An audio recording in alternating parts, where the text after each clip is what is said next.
Good morning everybody. Today I will take your literature class. After puja vacation we will meet again. I hope you are well. How do you spend your puja? Similar case, as you spend the puja, I will also spend the puja in the same way. So you are confined totally at home, and so now again we start our class. And in the previous day we will complete workbook, literature workbook chapter 5 and 6. Today I take chapter 7 and 8. Okay, chapter 7, Rip Van Winkle part 2. Okay, so in the first question there are some phrasal verbs and you make sentences with these phrasal verbs. Make sentence the phrasal verbs and you do, and question number A and B present some tense. If we add ing, that is called present continuous tense, and we do some present continuous tense, and B and C I give you at homework. Okay, now question number A. Make sentences with the following phrasal verbs. Number 1, stood up for. They always stood up for their friends. Okay. Stood down. I stood her down because she refused to apologize for her comments. Stood off. He stood off from the fire for fear of getting scorched. Stood clear. They stood clear from the old building because it might fall any minute. Okay. Stood in for. She will stand in for me while I am away on holiday. Stood out.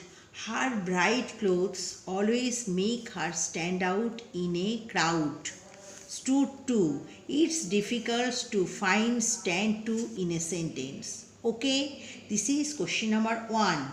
Question number B, present, make present continuous tense. Write the three verbs here.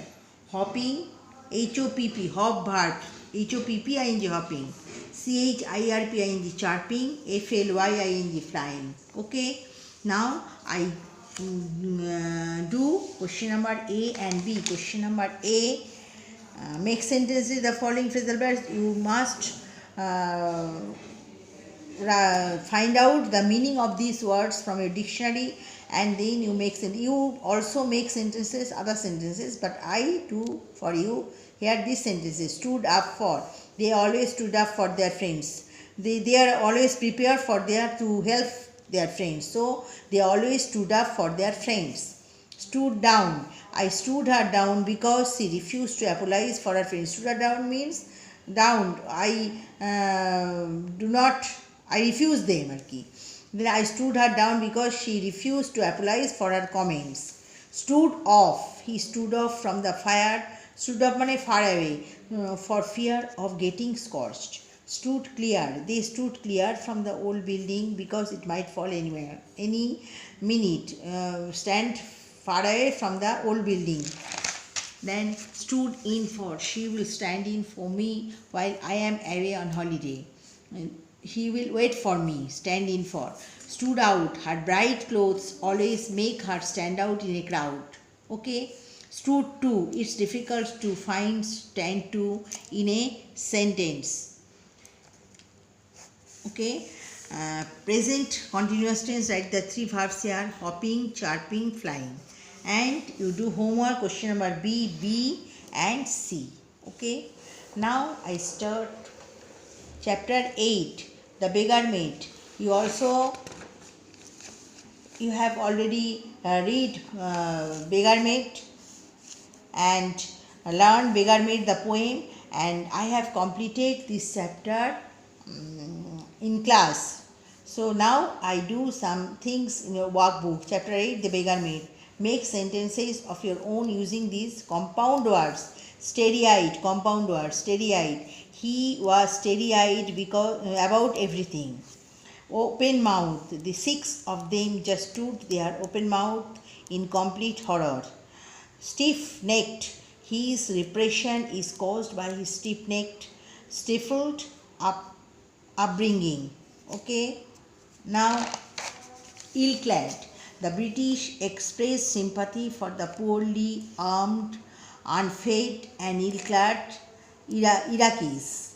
Okay, next C. Using similar pairs of words, say what these denote.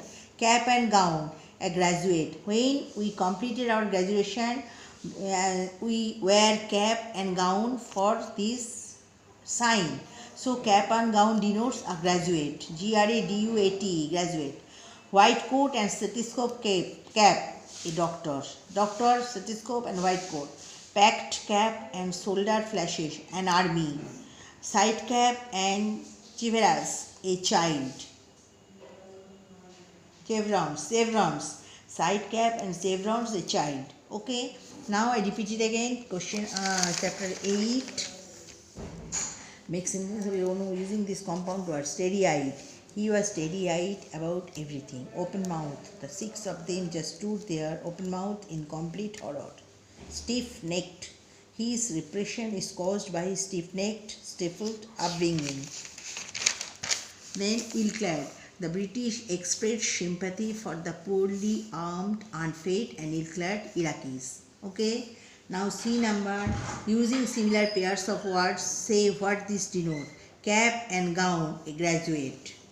White coat and stethoscope cap, a doctor. Packed cap and shoulder flashes, an army.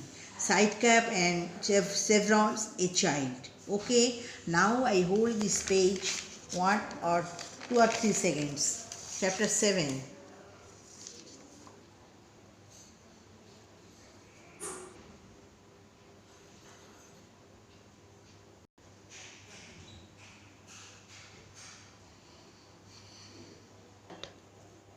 So now I complete chapter 7 and 8. Actually, I have already completed chapter 5, 6, 7, 8. Literature workbook for this second term we have already completed. Okay. So you have learned it and homework you have done at home. I hope you do it well at home. Okay. Be safe and be healthy at home. Okay. Thank you for this day.